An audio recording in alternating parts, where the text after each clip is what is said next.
Hello friends, आप सभी का स्वागत है फिर से डेली टेस्ट सीरीज में। और डेली टेस्ट सीरीज का पार्ट 3 आज हम पढ़ रहे हैं। और हम पढ़ क्या रहे हैं आपका, तो हम पढ़ रहे हैं पाचन तंत्र यानी कि डाइजेस्टिव सिस्टम। तो उसका जैसे कि ये फर्स्ट क्वेश्चन आप देख सकते हैं, ये आपका आरआरबी ग्रुप डी 2022 में हमसे पूछा गया है।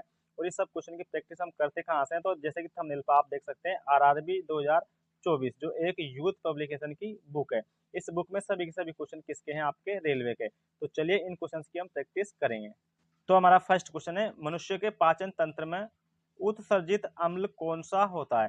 तो चार ऑप्शन आपको दिए गए हैं, चार ऑप्शन में से एक ऑप्शन आपको करेक्ट चुनना है। तो करेक्ट ऑप्शन होगा हमारा ऑप्शन डी यानी कि हाइड्रोक्लोरिक अम्ल। अब जो आपका हाइड्रोक्लोरिक अम्ल होता है इसे ही क्या कहा जाता है, तो इसी को बोलते हैं हम आपका HCl। अब HCl के कुछ अदर पॉइंट बनते हैं, वो भी हम डिस्कस कर लेते हैं क्योंकि वो एग्जाम में हमसे पूछ जाते हैं। तो फर्स्ट क्वेश्चन आपका ये बनता है कि जो हमारा HCl होता है इसका निर्माण कहाँ होता है। तो आपको याद रखना है कि जो HCl होता है इसका निर्माण कहाँ होता है, हमारे पेट के अंदर। और पेट को ही हम क्या बोलते हैं, आपका अमाशय, है ना, ये अदर नाम होता है आपका पेट का। और इसके अलावा हम पेट को क्या बोलते हैं, आपका जठर। इसके अलावा हम पेट को क्या बोल सकते हैं, आपका उदर। तो उदर, पेट, अमाशय कुछ भी कह लें, ये एक ही बात है। यहाँ पर किसका निर्माण होता है, आपके HCl का। अब सेकंड क्वेश्चन हमारा ये बनता है कि जो आपका HCl होता है ये काम क्या करता है, फंक्शन क्या करता है। तो जैसे ही हम आपका खाना खाते हैं तो खाने को पचाने का काम कौन करते हैं आपके, तो खाने को पचाने का काम करते हैं आपके एंजाइम। और उन एंजाइम को एक्टिव यानी कि एक प्रकार से सक्रिय करने का काम कौन करता है, तो ये करता है हमारा HCl। तो HCl का दूसरा काम हो जाएगा आपका एंजाइम को सक्रिय करना। और हमारे पेट में कौन कौन से दो एंजाइम होते हैं, तो एक होता है आपका रेनिन जो दूध को पचाता है, और दूसरा होता है हमारा पेप्सिन जो प्रोटीन का पाचन करता है। अब तीसरा काम क्या होता है हमारे HCl का हमारे पेट के अंदर, तो तीसरा मेन काम होता है कि जो भी हम खाना खाते हैं अगर उस खाना में कोई भी आपका गलती से बैक्टीरिया आ चुका है, या फिर इसके अलावा कोई भी हमारे खाने में क्या आ चुका है, आपका वायरस, तो उस बैक्टीरिया या वायरस को मारने का काम भी कौन करेगा, हमारा तो HCl ही करेगा। तो ये आपको याद रखना है, जो इसके अदर पॉइंट हमसे एग्जाम में पूछे जाते हैं। हमारा नेक्स्ट क्वेश्चन है, भोजन से प्राप्त ऊर्जा को कैसे मापा जाता है। तो जो भोजन से हमें ATP की फॉर्म में क्या मिलती है, आपको हमेशा ऊर्जा मिलती है। तो इस ऊर्जा को कैसे मापा जाता है, तो यहाँ पर आपके चार ऑप्शन दिए गए हैं जिनमें से एक करेक्ट ऑप्शन आपको चुनना है। तो यहाँ पर करेक्ट ऑप्शन होगा हमारा ऑप्शन ए यानी कि कैलोरीज। जो भी हमारी ऊर्जा होती है उसको मेजर किस में करते हैं, हम आपकी कैलोरीज में करते हैं। जैसे कि आपने सुना होगा कि जो आपकी 1 ग्राम क्या होती है, फैट होती है ना, 1 ग्राम जो हमारी वसा होती है उसमें कितनी ऊर्जा मिलती है, तो उसमें मिलती है आपको 9.3 किलो कैलोरी ऊर्जा। तो ऊर्जा हमेशा किस में मेजर की जाती है, आपकी कैलोरी में। इसलिए आपका ऑप्शन ए क्या हो जाएगा, बिल्कुल करेक्ट आंसर। आपका नेक्स्ट क्वेश्चन है, किस प्रक्रिया के द्वारा आहार नाल में भोजन आता है। तो यहाँ पर आपको चार ऑप्शन दिए गए हैं जिनमें से एक ऑप्शन आपको करेक्ट चुनना है। तो यहाँ पर करेक्ट होगा हमारा ऑप्शन ए। तो इस प्रक्रिया के द्वारा आहार नाल में, है ना, आहार नाल का मतलब होता है आपका एक प्रकार से एलिमेंट्री केनाल, उसमें क्या आता है, आपका भोजन आता है। तो प्रक्रिया का एक क्रम आपको याद रखना है कि जो प्रक्रिया होती है खाना खाने की, उसमें जो क्रम है आपका वो किस प्रकार से रहता है, किस टाइप से रहता है, जो हमसे एग्जाम में पूछ लिया जाता है। तो हम देखने जा रहे हैं आपका क्रम। तो जो फर्स्ट होता है, जैसे कि फर्स्ट हमने पढ़ लिया कि जो आपका अंत ग्रहण होता है। जब भी हम खाना खाते हैं तो वो क्या होता है, आपका एक प्रकार से अंत ग्रहण होता है। और अंत ग्रहण का मतलब क्या होता है कि एक प्रकार से जो हमारा मुख होता है, मुंह में खाने को खाना, तो वो क्या कहलाएगा, आपका अंत ग्रहण। फिर जैसे ही हम खाना खाते हैं तो उसके बाद में क्या होता है आपका उस खाने का, तो उस खाने का होता है आपका पाचन। तो दूसरी जो प्रक्रिया का क्रम है वो क्या होता है, आपका पाचन होता है। इसके अलावा जो हमने कोई भी चीज खाई उसका क्या हो चुका है, आपका पाचन। अब पाचन होने के बाद उससे क्या मिलती है, आप तो उस ऊर्जा का क्या होता है एक प्रकार से, तो उसका होता है आपका अवशोषण। उसका क्या होता है, आपका अवशोषण होता है। तो ये तीसरी प्रोसेस हो गई, तीसरी प्रक्रिया हो गई आपकी। फिर चौथी होती है आपकी स्वांगीकरण। जो आपने अवशोषित की जो एनर्जी, वो एनर्जी कहाँ तक जाएगी, वो आपकी हर सेल हर टिश्यू तक पहुंचेगी, यानी कि हर कोशिका तक पहुंचेगी। उसको हम क्या बोलेंगे, आपका स्वांगीकरण। फिर लास्ट में पूरी सेल्स पूरे टिश्यू उससे क्या ले लेंगे, आपकी ऊर्जा। तो बाद में बचेगा वो क्या बचेगा, आपका वेस्ट फूड। तो वेस्ट फूड किसके माध्यम से निकल जाएगा, वो तो निकल जाएगा आपके उत्सर्जन के माध्यम से। तो एक खाने की एक प्रकार की क्या होती है, प्रक्रिया होती है, और उस प्रक्रिया का ये आपका क्रम है। जो कि फर्स्ट में क्या होता है, आपका अंत ग्रहण, यानी कि खाना हम मुंह में डालते हैं तो उसका पाचन करते हैं, फिर उसका अवशोषण होता है, फिर क्या होता है आपका स्वांगीकरण, और अंत में क्या होता है आपका उत्सर्जन। तो 5 प्रक्रिया में कंप्लीट होती है हमारी पाचन की प्रक्रिया। नेक्स्ट क्वेश्चन है, भोजन नली की दीवारों के संकुचन और प्रसरण को गति को कहा जाता है। तो इसे कहा जाता है आपका ऑप्शन ए यानी कि क्रमाकुंचन गति। जब भी हम कोई खाना खाते हैं तो खाना सीधे डायरेक्ट हमारे मुंह से पेट में नहीं जाता है ना, मुंह से पेट में नहीं जाता सीधा। जैसे कि मान लो कि आपका ये माउथ है, एक प्रकार से हमारा ये मुख है, तो इस मुख से खाना आपके डायरेक्ट ऐसे पेट के अंदर नहीं जाता। ये कैसे जाता है, ऐसे रोल करता हुआ जाता है, एक प्रकार से मूव करता हुआ जाता है, और जो मूव करता हुआ जाता है उस गति को ही हम क्या बोलते हैं आपकी, तो उस गति को ही कहा जाता है आपका कर्माकुंचन गति। आपका नेक्स्ट क्वेश्चन है, हमारा दंत वलक यानी कि एनामोल से बना होता है। तो हमारा एनामोल किससे बना होता है, तो ये बना होता है आपका कैल्शियम फॉस्फेट से, जो कि ऑप्शन ए में आपका आंसर करेक्ट हो जाएगा। इसके अलावा एनामोल से एक क्वेश्चन हमारा बनता है जो एग्जाम में हमसे पूछा जाता है, तो पूछा जाता है कि मानव शरीर का सबसे कठोर, या वो पूछ लेते हैं कि मानव शरीर का सबसे मजबूत भाग कौन सा होता है, तो वो कौन होता है, हमारा दांत का एनामोल ही होता है, जो किससे मिलकर बना होता है आपका कैल्शियम सल्फेट से।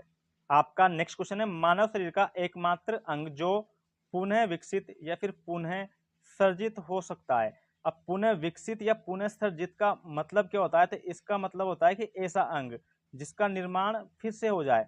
जैसे कि आपने सुना होगा जो हमारा लीवर होता है, लीवर के पास एक ऐसी पावर होती है, क्योंकि इसके पास कौन सी कोशिका होती है आपकी, हेपेटिक कोशिकाएं। वो कोशिकाएं ऐसी होती है जो बहुत जल्दी क्या करती है आपकी, इसकी हेपेटिक कोशिकाएं बहुत जल्दी से ये बनाती है आपका टिश्यू। और आपको पता होगा कि जो आपका टिश्यू होता है उससे क्या बनते हैं हमारे, तो उससे बनते हैं हमारे ऑर्गन। और लीवर क्या होता है, एक प्रकार का आपका ऑर्गन ही होता है। तो जो हमारी हिपेटिक सेल होती है ये जल्दी जल्दी कोशिका विभाजन करके जल्दी जल्दी ऊतक बना लेती है, और जल्दी जल्दी क्या बन जाता है आपका अंग।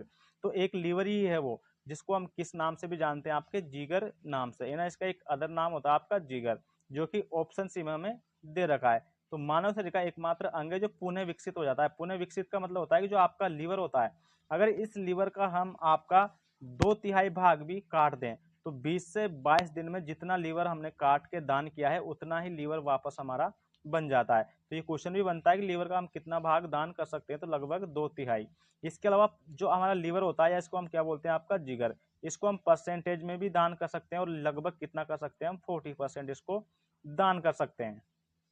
आपका नेक्स्ट क्वेश्चन है, मानव शरीर में कंठ को क्या कहा जाता है। तो यहाँ पर आपके 4 ऑप्शन दिए गए हैं, जिनमें से एक ऑप्शन आपको करेक्ट चुनना है। तो यहाँ पे करेक्ट हो जाएगा हमारा ऑप्शन सी, यानी कि वॉइस बॉक्स। जो वॉइस बॉक्स होता है इसी को क्या कहा जाता है, हमारा एक प्रकार से कंठ कहा जाता है। अब इसके अलावा वॉइस बॉक्स का आपसे एक क्वेश्चन बनता है कि जो हमारी साउंड होती है, हमारी आवाज होती है, उसको बनाने का काम कौन करता है। तो हमारी साउंड को कौन बनाता है आपका, तो यही बनाता है आपका वॉइस बॉक्स, जो कहाँ पाया जाता है, हमारी कंठ के अंदर पाया जाता है। अब ये साउंड कैसे बना पाता है, तो इसमें पाई जाती है आपकी वोकल कॉर्ड, यानी कि स्वर रज्जु। ये एक मसल्स होती है, मांसपेशियां, जो हवा से वाइब्रेट होकर क्या करती है आपका ये साउंड बनाती है। तो एक प्रकार से हमारे कंठ को ही बोलते हैं हम आपका वॉइस बॉक्स, है ना। और यही क्या करता है, आपकी साउंड बनाता है, आवाज बनाता है। क्वेश्चन भी हमसे पूछा जाता है। आपका नेक्स्ट क्वेश्चन है, गले में के छल्ले मौजूद होते हैं। जो हमारा गला होता है, एक प्रकार से जो आपका ये गला है एक प्रकार से, तो इस गले के अंदर आपसे पूछा जा रहा है, तो यहाँ पर हमारा करेक्ट आंसर हो जाएगा ऑप्शन ए, यानी कि उपास्थि। जो हमारा गला होता है उसमें क्या पाई जाती है, आपकी उपास्थि पाई जाती है। अब उपास्थि का मतलब क्या है, जैसे कि मान लिया आपने कि आपका गला है, तो इस गला के अंदर इस प्रकार से उभरी हुई एक स्ट्रक्चर रहती है, संरचनाएं रहती है, जो एक प्रकार से आउटसाइड निकली हुई रहती है। जैसे जितने भी बॉयज होते हैं उनके अंदर ही इस प्रकार की स्ट्रक्चर दिखाई देती है, गर्ल्स में ये स्ट्रक्चर आपकी नहीं होती है। लड़कों में बाहर की तरफ वो पार्ट उभरा हुआ रहता है, उसको हम क्या बोलते हैं एक प्रकार से, तो उसका नाम होता है आपका साइंस की लैंग्वेज में उसे कहा जाता है आपका एडम्स एप्पल। क्या बोलते हैं हम, एडम्स एप्पल कहा जाता है उसको आपका। तो ये जो एडम्स एप्पल होता है ये किससे मिलकर बना होता है, तो ये बना होता है हमारे कार्टिलेज से, यानी कि उपास्थि से मिलकर बना होता है। किससे मिलकर बना होता है, आपकी ये उपास्थि से। इसलिए आपसे पूछा गया कि गले में के छल्ले मौजूद होते हैं। तो जो गला होता है इसमें ये मांसपेशियों के जो छल्ले आपके छल्ले मौजूद होते हैं, वो किसके होते हैं, आपके उपास्थि के। आपका नेक्स्ट क्वेश्चन है, भोजन के पाचन की प्रक्रिया के दौरान होने वाले ऊर्जा परिवर्तन को बताएं।